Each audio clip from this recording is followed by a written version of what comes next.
to Sportscast, November 22nd. Welcome to another edition of the Sportscast. If you haven't yet, please subscribe on all our channels, Periscope, iTunes, and if you're in iTunes, please leave a rating and a review. It will help us out tremendously. And visit us on thesportscast.net. This episode is brought to you by InstaBible, and go download InstaBible on the iOS App Store. It will change your life. Oregon, looking good this season so far. They got two more games. They got Arizona State away at the desert, something that you cannot overlook. Then you got Beavers afterwards, Oregon State Beavers. And to join us, who can talk Pac-12 football all day, Mr. Tyler Turner. Welcome back to the Sportscast. Hello. So, Tyler, big game. Oregon's looking good. They're 6 in the college football playoffs. What do they need to do to beat Arizona State? I would say just pretty much go out and just execute their offense and defense. Arizona State is 5-5. They've lost 4 games in a row. They're really struggling on defense. I think they've given up 30-plus points in 3 consecutive games. They also, at times, their offense actually has been better recently. It was kind of odd. Early in the season, their defense played well. Their offense wasn't playing that well. Now their offense is playing well, and their defense is not playing well. They're a pretty young team. They have a lot of guys that don't have a lot of experience. They have some talent. I think the roster, if I'm not mistaken, is about the 5th most talented roster, baseline talent in the Pac-12. Jaden Daniels is a true freshman, was one of the top dual threat quarterbacks coming out of high school. He was a top 100 player. And a guy like Ayuk. I'm so bad with names. I wish I was better. But Ayuk, the wide receiver, is one of the better wide receivers in the Pac-12. Eno Benjamin was one of the top returning running backs. He hasn't had a great year, but they don't have a great offensive line. It's young. I don't think it's that talented. Defensively, they're really bad against the pass. They're 115th in pass efficiency nationally. I think they're 117th in pass defense. I think total defensive efficiency, I think they're around maybe, I'm not totally sure. They're pretty good against the run. They definitely are good at not allowing explosive plays.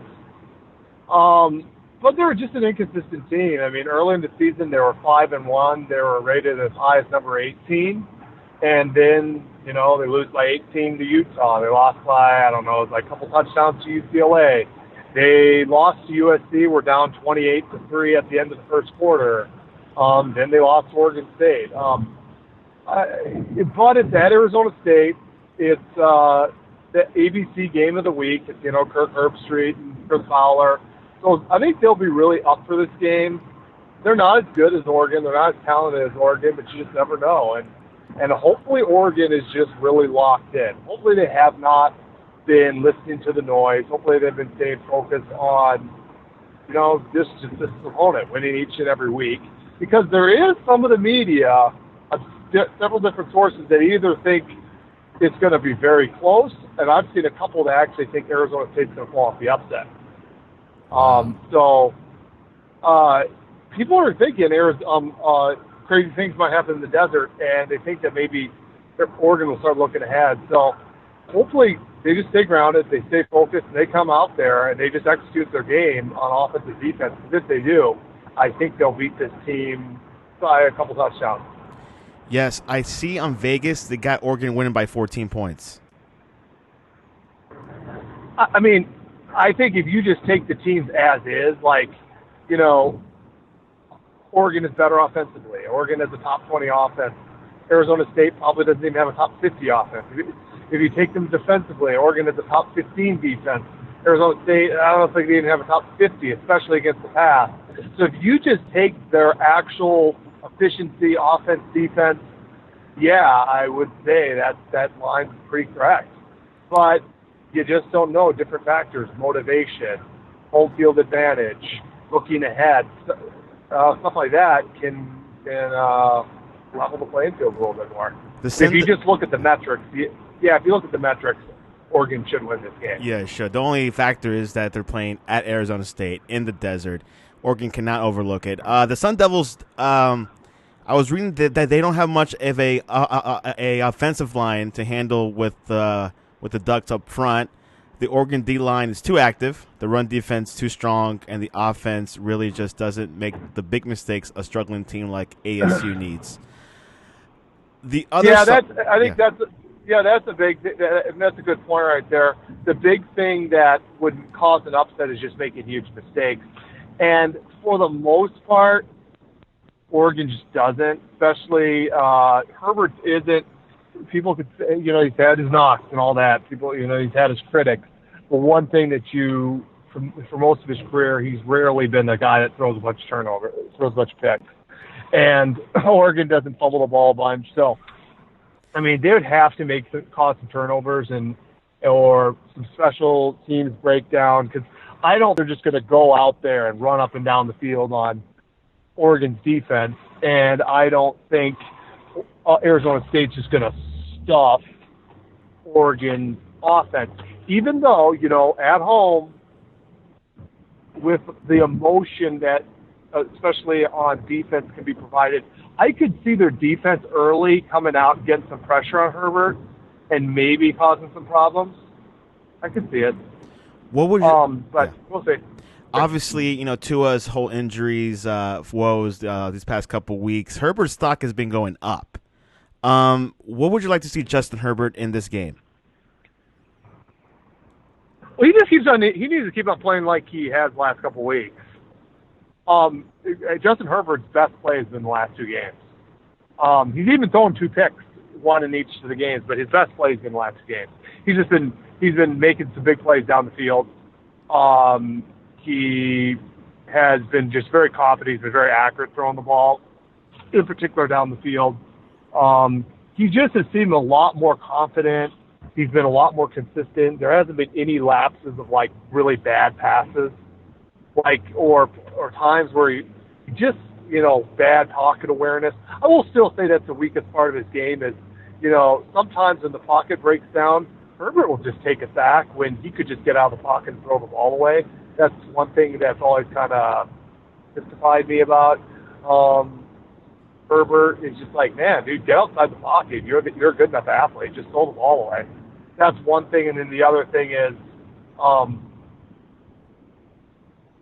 sometimes he doesn't necessarily make anticipation throws and throw his guys open, but he has. He's made a couple really nice throws, especially in the Arizona game where the guy wasn't even open and he threw the ball only place where the person could catch it because the guy was covered. So he's played very well. I mean, he's playing pretty well right now. So, I mean, if he plays like he has the last 2 weeks, I just don't think Arizona State has a chance to pull off the upset. Looking at the other Pac-12 game is Utah. They're sitting behind Oregon in the college football playoff rankings. They're playing Arizona. Do you think this game is going to be a big deal? Do you see Arizona upsetting Utah, or do you see Utah winning this game? Yeah, I think Utah wins. Arizona's who Oregon played last week. Yeah. I really think Arizona's the worst team in the conference. Okay. Remember last week's podcast? I was just talking bad about them. And guess what? By the way, we didn't even go over that game. We're just going on. We can do it right now. It's perfect timing, by the way. So. Okay. Yeah, we didn't even go over the Arizona game, because normally we go over and then we go ahead. So we're just previewing Arizona State. But to go back to the Arizona game, we didn't even talk about it. Well, because Friday, people want to because the game's tomorrow. But what happened with Arizona? Oh, that's right. We had a good little schedule going on. You screwed it up. Now we know Mondays is perfect for time. Anyways. Yeah, because now we didn't even go over the Arizona game. But the Arizona game, I was really negative on Arizona, and pretty much all the negatives were true. I actually thought that Oregon played a solid game, but Oregon far from played their best game, especially offensively. Meaning they were consistent, but Arizona just was not very good. I don't know what to say. But it also seemed like Oregon got ahead and just kind of coasted.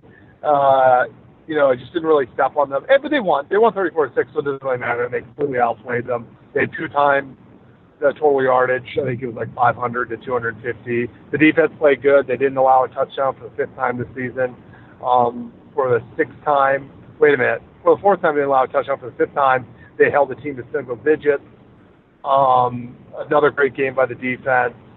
And it was kind of like I thought. Arizona is playing two quarterbacks. They don't really have an offensive identity. Not a great defense at all, especially against the pass. And you know what? 77-yard touchdown, second play of the game to Johnny Johnson III. Oregon threw a 53-yard flea flicker to Jawan Johnson, 26-yard touchdown to Spencer Webb, 35-yard touchdown to Dye. I mean, you could definitely see that the pass defense just was not very good. So to parlay that into your question about Utah, I do not think Arizona's very good. Utah is a pretty good team. No, I don't think they've upset Utah. Which, after that game, they clinched a Pac-12 title game spot, which will happen in December. There's 2 more games left in the regular season. Now, look at the college playoffs. There's 6. Alabama's at 5th. What does Oregon need to do to make it into that top 4? Do they win out and they have a secure spot? What have you heard? If Oregon wins out and wins the Pac-12 championship, the only thing that would, as of right now, so many things can happen. I don't know. But as of right now, the only thing that would keep them out is a one-loss Georgia beating an undefeated LSU in the SEC championship. I think LSU would get in over Oregon. Wow. But other than that, Oregon would get in.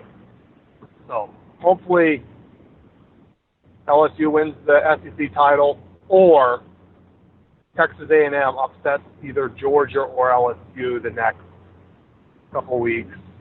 And I think that would make that the loser of the SEC championship is just not getting in. Or a 2-loss Georgia, I don't know if they'd get in. I don't know if a 2-loss Georgia would get in, even if they won the SEC title.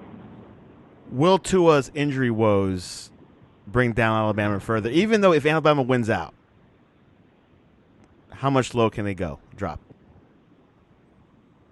They're number 5 right now. Correct. Well, I don't know if they. You mean if they win out? I don't think they go anymore. But it doesn't matter. You have to be a top 4 team to make the college football playoff. That's it. So it doesn't really matter. No, I don't think they'll go. It just won't go any higher. So, yeah. There you have it. Another big game this weekend is Ohio State and the Nittany Lions of Penn State. Big game, Big Ten East Championship game, they call it. How do you see that matchup?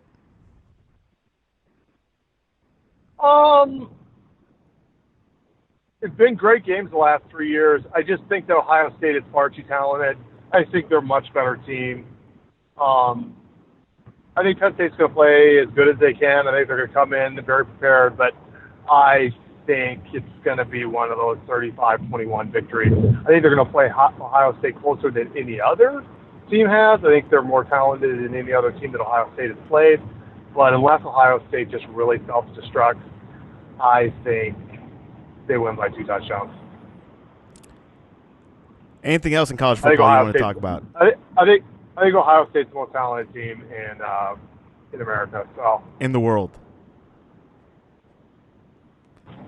Well, there's no world in college football. College football in America. Okay.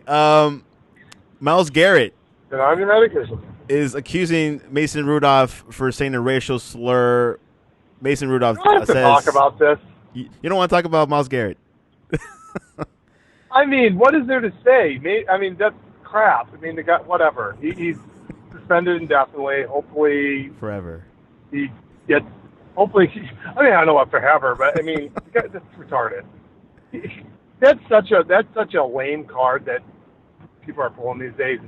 Oh man, if I say this, then people will let me off with killing 5 people on the football field. No, give me a break. Like, do your time and stop being an idiot. Green Bay Packers defeated the Panthers 24-16. 2 weeks ago. 2 weeks ago, yes, the bye week. And then they have the Niners this weekend. So in Levi Stadium. It should be a good matchup. That's a tough matchup. That's probably the toughest matchup the Packers have left on their schedule. I mean, they play the Vikings. But, yeah, it's a tough matchup in San Francisco. Arguably, San Francisco has maybe the best team in the NFC. Definitely has the best defense. So that's gonna be a pretty tough matchup. Last time they went out to the West Coast to play the Los Angeles Chargers, Green Bay played terrible. So hopefully it's a little better game. You got Devontae Adams. He's healthy now. So it would be nice if they could pull off this victory. If they don't, it's not the end of the world because the last 5 games aren't extremely difficult. It's like Giants, Redskins, Vikings, Bears, and Lions. And I think in a lot of those games are at home. So I like them in most of those games. Vikings will be a tough one. But that's a tough game. Sunday night game. I don't know if I'd pick the Packers to win that game. Tough matchup. Especially how they looked the last time they went out in the West Coast a couple weeks ago. Yeah, Niners are. That's a pretty tough matchup. 9-1, Packers are 8-2, so we'll see where our things are going. But it'd be a true test for the Niners. See now if the Packers win that game, they have a chance to get home field advantage throughout the playoffs. Correct. They will be between them and if the Saints win, so it'd be quite a juggernaut. Yeah, it'd be pretty close. Yeah. You want to go into game predictions or talk about the FSU coaching possibilities? We can quickly, we have a little bit of time. I can go over FSU. I can talk a little bit about FSU. I can talk a little bit about Arkansas is open. Yeah, those are 2 big jobs right now. You also have USC, who play their last game this week against their arch rival UCLA. The Clay Helton watch, is he done? We have a few job openings. Which one do you want to know about? Which one am I hearing about? Who will go to FSU? I want to hear that first. Well, I don't know who's going to go there. I have no idea. Who do they want? They wanted Bob Stoops, but he's not going there. So congratulations on that one, FSU. You got spurned by Bob Stoops. So that's not going to happen. You know, there is a possibility of Odell, their current interim coach, who's the interim coach after Fisher left also. He is a possibility, believe it or not. That would kind of seem like a buzzkill if you're an FSU fan. The problem with FSU right now is their administration's kind of a mess. The culture of the team is a complete mess. They have not, it's just not a great, as great as FSU has been over the last 25 years, winning 3 national titles. Or maybe it goes back 30 years, but, one of the best programs probably in college football over the last 30-some years. It's just not a great place right now, especially with administration. That being said, some people I'm hearing is, I heard Brian Kelly might be interested. Now, on the surface, that might seem a little weird, but Brian Kelly's put his name out there a couple times. He's put his name out there as possibly wanting to leave to the NFL.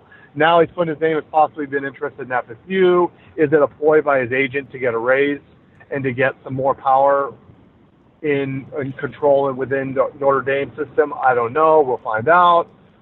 Matt Campbell, they really like. A lot of people really like Matt Campbell. He won at Toledo. He's done very well at Iowa State. He's had them consistently around the top 25, and that's a place where it's very hard to win. Again, James Franklin, he's another good name that is floated out there. I don't know exactly why that is. I looked it up. He's the 3rd highest paid coach in the Big Ten. So the only 2 guys higher than him is Jeff Brom and Jim Harbaugh. So why is his name floating around? Because I thought maybe he was not getting paid enough, and then I saw that, and I'm like, why is his name floating around so much? Does he not want to be at Penn State? Does he find it a little bit difficult because he has Ohio State in particular in his division and might find it difficult to make the college football playoff? Because remember a couple of years ago, Penn State won the Big Ten but ended up not making the college football playoff while Ohio State did. Is that the reason? I don't know. He's a Pennsylvania guy, too. And then Mike Norvell, he's always a name that's hot and popular. I heard some off the field stuff that he's had some issues, and that's why sometimes he's not the main choice. Because I kind of wondered, he's done a great job at Memphis, but he's not getting any big jobs. He hasn't really been the main offer, so I don't know. Honestly, FSU is kind of, I'm not sure. They fired Taggart, but I don't know if they really had a legitimate game plan. Not. Like, normally if you want to fire someone, you want to have, like, one strong play, and they've kind of been a little all over the place. I don't know about them. USC, Clay Helton, will he get fired? Well, if he wins, he still has a chance to win the Pac-12 South if Utah gets upset. That's weird. They're in the top 25. He would have had an 8-4 season despite having his starting quarterback injured and having to play a true freshman. He doesn't. Most programs, you would say Clay Helton's year is not something you fire someone over. But that being said, the recruiting is really bad. They're right now number 76 in the nation, the recruiting class. That's horrible. The fan base hates him. Attendance is down. I think he gets fired. And I think they go after James Franklin from all accounts. If Franklin says no, I don't know if Franklin does say no. If his name's floating around here that much, there's a reason, and I think USC's a better job than Penn State. I think it's easier to win. I think it's easier to recruit. So I have a feeling if he gets fired, he will be the coach. I mean, some other candidates would be Luke Fickell at Cincinnati because his AD is now the AD at USC, the AD that hired him at Cincinnati. So that's a possible option. And then you just never know. There's always wild cards out there. So my prediction, I don't know. For FSU, I really don't have a prediction. It kind of sounds like a lot of people don't really want the job. So I don't know who ends up there. At USC, I think Clay Helton gets fired, and I think James Franklin gets the job. That's just my early prediction. And then I think at Arkansas, it's either two things. They either hire Mike Leach, which I think is a decent fit there. They need something interesting. They need something unique, and that's all that Leach is. Or Gus Malzahn, welcome is finally worn out at Auburn, and he leaves, and he takes the Arkansas job. That makes sense. Then Auburn would be open. I've been hearing the whole Auburn and Malzahn issue for this past year, so I think those rumors are getting stronger too. And then if Franklin perchance leaves Penn State and that opens that job up, that would be a place. Matt Campbell, a Midwest guy from Ohio, Luke Fickell, former Ohio State Buckeye. But then the big name to watch is former Penn State linebacker and the head coach of Baylor, Matt Rhule.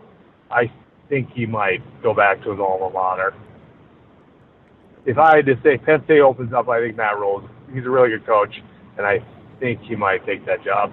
So, would you take a job at FSU, USC, or Arkansas? Me? Yeah. What do I think the best job is? Yeah. For you, hypothetically speaking.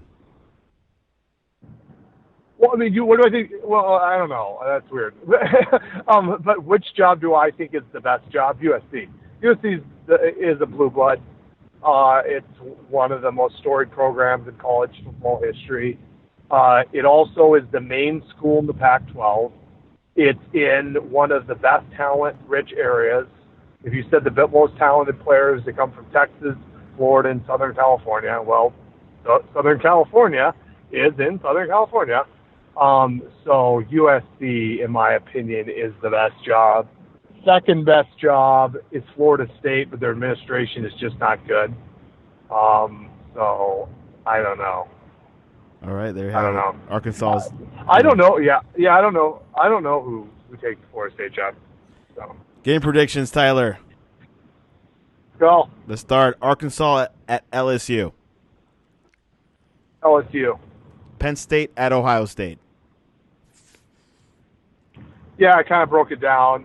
I think Penn State plays, I think they come in very prepared. I think they come in looking to take advantage of a defense that doesn't have very many holes. I think they struggle. I think Chase Young back in the pass rush. I think Clifford, who's kind of at times an inconsistent passer, has trouble with that long secondary. If Ohio State makes some mistakes, then maybe it's a little closer. But I picked Ohio State by a pretty good margin. Texas A&M at Georgia. I've been hearing a lot of people on this game, and they make some fair points. Georgia's, they have the SEC championship coming up. They've had some big victories over the last couple of weeks over Florida and Auburn. A&M hasn't been, kind of stayed off the radar. They're still a top 15 talent team in the nation. They still have some really good players. They need to win one of these games. They've lost every team that they've played this year that was a top 25 team, Auburn, Alabama, and Clemson. They lost. I think they make this game challenging. You know what? I think they upset Georgia. Whoa, okay. I mean, I think they're going to beat one team, and I think it's Georgia at this point. I think the reason why I feel more comfortable is because Georgia's offense is just not very consistent. And I think Texas A&M forces a couple turnovers, and I think it's a really low-scoring game. But I'm going to pick A&M on the upset. Texas A&M takes the upset. Utah at Arizona. Utah. TCU at Oklahoma. Oklahoma. Minnesota at Northwestern. Minnesota. Michigan at Indiana. Now, the only thing, Michigan could be looking ahead to Ohio State. That is always worrisome. Trap game. Indiana is also not a bad team. They're 7-3. Lost a close game to Penn State last week. I think Michigan's playing a lot better. I do think Michigan wins, but I think it's a pretty close game. Texas at Baylor. Texas has had a terrible year. That being said, Tom Herman, I think, is looking at going 6-5. I mean, he was 7-6 his first year. He was 10-4 last year, and he kind of saved it by winning the Sugar Bowl. But honestly, his team wasn't very good most of the year. And he's 6-4 this year. He's not had a great, as good as he was supposed to be. He's not been that great at Texas, especially with the talent he's brought in. But I think they come out and play with their backs against the wall a little bit, like we have to win. And Baylor just blew a huge lead at home against Oklahoma, where they could have been undefeated. I think they're a little deflated. I actually think Texas pulls off the upset here. Texas pulls off the upset according to Tyler Turner. Purdue, Wisconsin. The Whisk. Boston College at Notre Dame. Notre Dame. Illinois at Iowa. Iowa. SMU at Navy. I mean, here's the people break this game down a little bit. This is why I know more about it than probably I should. SMU is not very good against the run. They give up a lot of explosive plays on the ground. Navy's triple option. I think Navy gets them. Navy. Interesting. Is that an upset in college football? No, I think Navy's ahead. My favorite. Oklahoma State at West Virginia Mountaineers. Oklahoma State. Pittsburgh at Virginia Tech.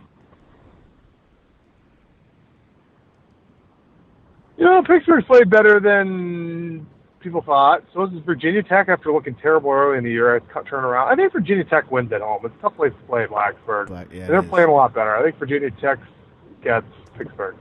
We know the answer to this, but we need a score. Oregon at Arizona State. Banner to score around. Well, how do you know? Maybe I pick an upset. Sure, I've at times been like, are they going to struggle more? I do think this game. I think Arizona State comes out pretty amped. I actually think they lead at halftime. I think there is a couple mistakes by Oregon in the first half. But then I think they get in there and they're like, guys, we have goals. This is our goal this season. We have everything in front of this. And they come back in the second half, and I think it's like a 13-10 halftime score. And then I think in the second half they put up like 3 touchdowns, and I think they really kind of stomped down on Arizona State. I think they win 31-20. I do think Arizona State covers. Is it me or I think you told me this? Kind of feels like Oregon doesn't have good first halves. Hold on a second. What is this?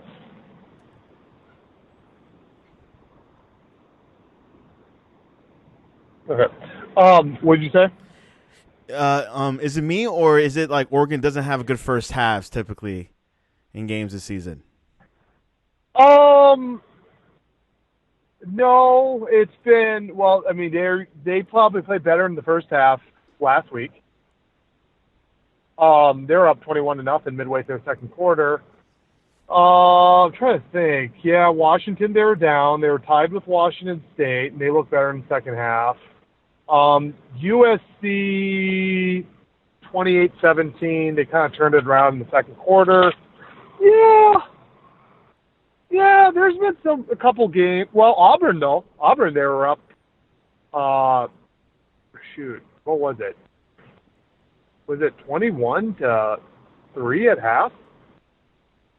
They were 21-3 or 21-6 at half. No, Auburn, they were up at half. It was the second half they lost it in Auburn. Yes, and then Washington State, it was the other way around. USC, they started to pile it on towards the end, and they just continued. It's been a little bit of, now Herbert throughout his career, but you know what? There's been both, because I've known Herbert in games to have amazing first half and actually had bad second half. Last year against Arizona State, he put up like 300 yards in the first half, and they were way ahead. And in the second half, he threw like 2 interceptions, and Arizona State came all the way back and had a chance to win it at the goal line at the end of regulation. Oregon stopped them for the victory, but actually it was the bad play of Herbert in the second half. So, and then off last year, but throughout his career, he's been like, there's been up and down. That's been one of the frustrations of Herbert. He's been really good in first half, and really bad in second half, and not good in first half, like he wasn't against Washington this year or Washington State, and then was good in the second half. So that's been one of the frustrating things, is his inconsistencies. But as a team, I would say, yeah, they've been actually a little better in the second half this year. I agree with you. Like, I'd say it's more likely, my prediction, for them to be close at the half and then go ahead is probably better than giving it up. The only game that they did that was Auburn. They had a great first half, were up by a couple touchdowns, and then they ended up blowing it in the second half. But yes, as a whole, I would agree with you. They have been better in the second half. We'll see what happens. Oregon has 3 more games, including the conference title championship. And last prediction game, Green Bay at San Francisco. I'm going to pick Green Bay in the upset, but I'm not very confident. But I'm going to pick them in the upset. Somehow I think Aaron Rodgers gets it done, because it's a pretty big swing game, because they would control home field advantage if they win. If they don't, they're probably running third behind San Francisco and New Orleans. And random question, what's your favorite type of car? Economy, SUV, pickup truck, or electric? Economy. Not a car guy. And in the polls, SUV is winning by 45%, pickup truck 36%, economy and electric tied at 9%. So, interesting. SUV isn't the most comfortable car to spread your legs or something. Anyways, Tyler, awesome. What is the best way to reach you to talk to about Arizona State? Reach me at TurnerCast. I won't give my email away. I'm not going to give that away. At TurnerCast on Twitter. Turnercast, and he'll be live tweeting the Oregon and Arizona State tomorrow night. Is it a night game tomorrow? Yes. On ESPN, game of the week. Well, it's gonna be night. It's night game in the East Coast. It's 7:30. It's 4:30 in the Pacific. Yes. So it's kind of like late afternoon. But on your where most people you're listening to, it's night. The scouts will be looking at Justin Herbert as his stock goes up. We'll see what happens. Tyler, I appreciate you coming on to the Sportscast. I think, dude.